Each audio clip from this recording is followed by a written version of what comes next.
Hi, my name is Maria and welcome to my channel MH Books. My alarm just went off when I tried to film that there. So it's 6:30 in the morning on a Friday morning and I'm filming this before going to work as per usual, and hopefully we'll have it up in the middle of the day.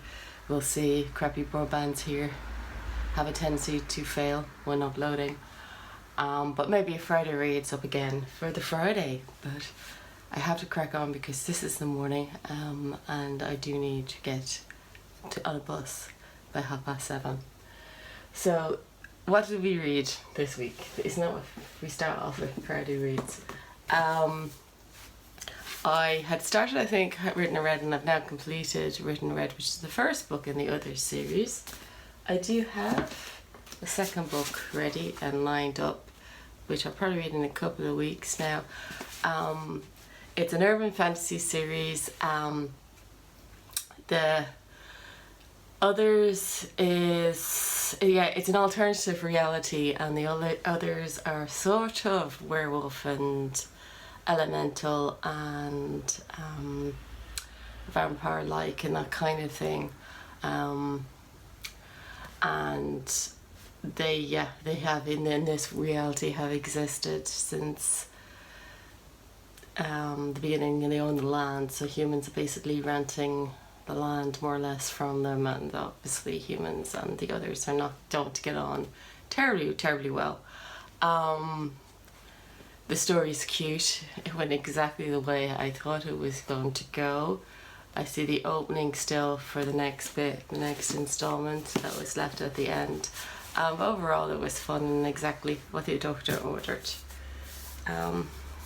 Strange doctor orders some urban fantasy, but there you go, that's, pay him €50 and that's what he tells me.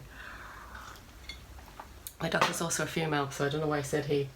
Then I finished, just gonna put it up here, the House of Ghosts, W.C. Ryan, House of Ghosts. By the way, that was Anne Bishop. So House of Ghosts is basically an Agatha Christie style mystery set in 1917, during the First World War, in a house that's full of ghosts.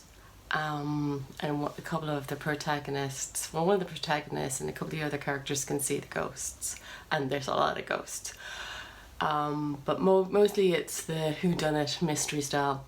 I have to admit, this has been a very long week with a lot of work to do, getting very little sleep because of the weather, and because I live in the main street, and you probably can hear the traffic in this.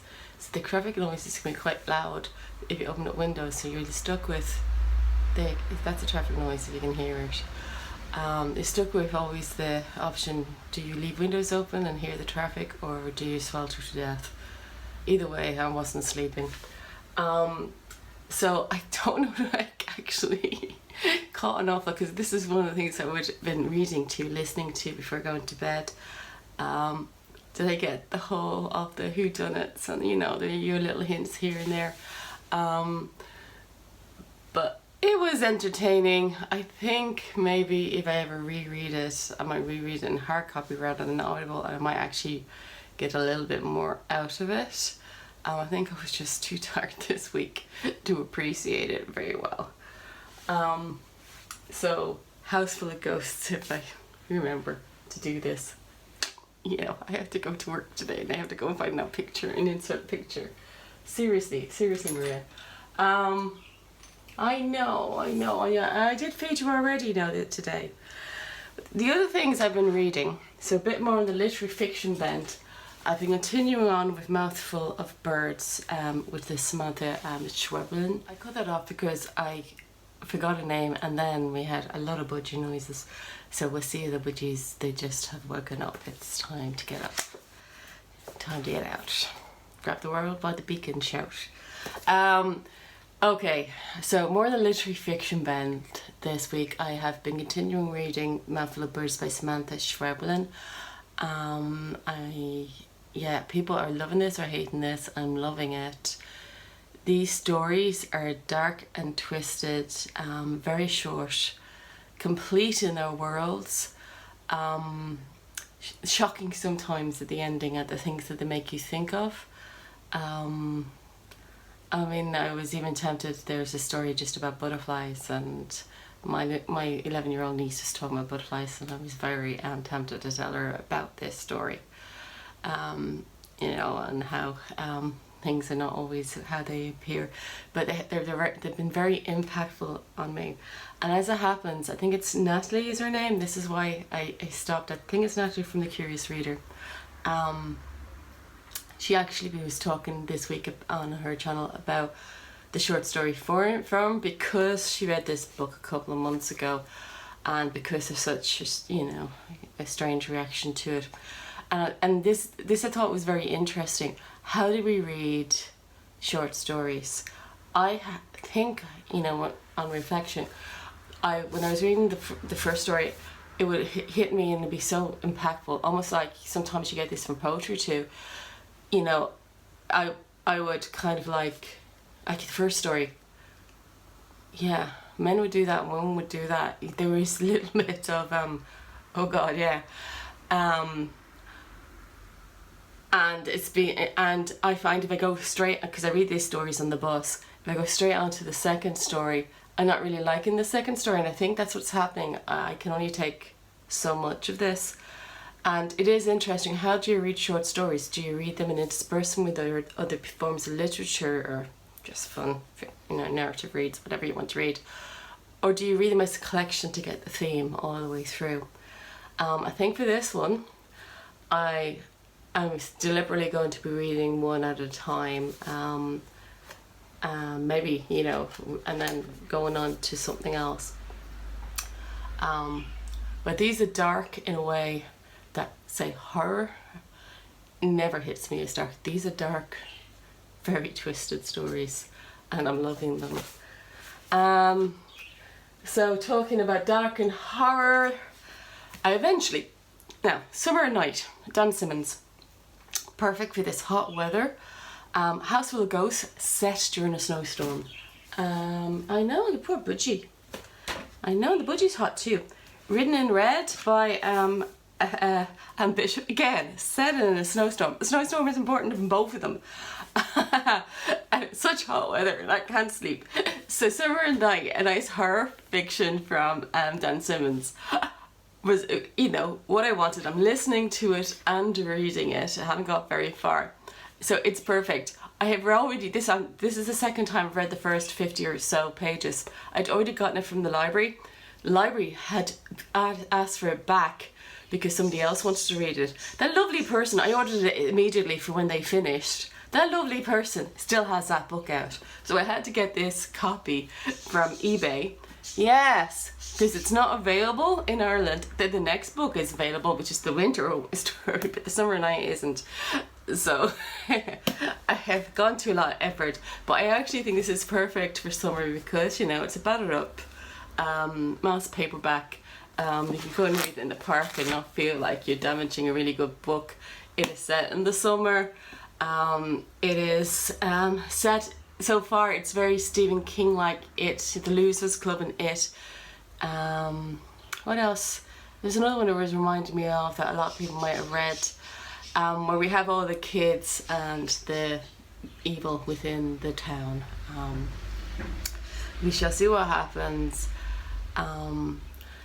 What has been reminding me of though, which is a conversation that came up last night with some ex-work colleagues, is this is the beginning of the summer. So they're describing all these boys, they're 11 more or less, some a little bit younger, some a little bit older, and how the summer, it's 2 months of summer expanding, and what are they going to do? They're going to ride their bikes, they're going to play baseball. And I remember that's kind of what my summers would have been like at that age. You know, we had the whole summer off. It would have been probably the year before, last year of primary school, the year before going to secondary school. And, you know, the summer expanded for these 2 whole months, and, you know, what are you going to do? And every day was going to be different, and there was no limits. And it was just interesting to have a conversation last night where one person who's at least 10 years more than that, younger than me, his summers up until the age of 13 involved GA clubs. GA is the Irish sports of hurling and Gaelic football, which is not like American or soccer. so he would have those organised camps, and then when he was 13 he was working on building sites, and he's much younger than me, so illegal. And the one that is old, about 10 years older than me, his summers involved either working in the farm or working in building sites. So they had completely different summers, and I was just thinking, like, my 11-year-old niece at the moment, she has an organised summer, and she has summer camps every single week, and she does different things every week. And I thought, like, oh, my summer, these summers are more typical. But it's interesting to hear that other people, you know, worked on farms. I mean, didn't come from a farming background, went back to Ireland to go and work on the farm from England in one case. And the others worked on building sites because their dad was in the building trade, and they made a lot of money, which they couldn't spend because they were kids. And they were earning more or less close to men's wages. So that was interesting. So that's where I'm reading at the moment.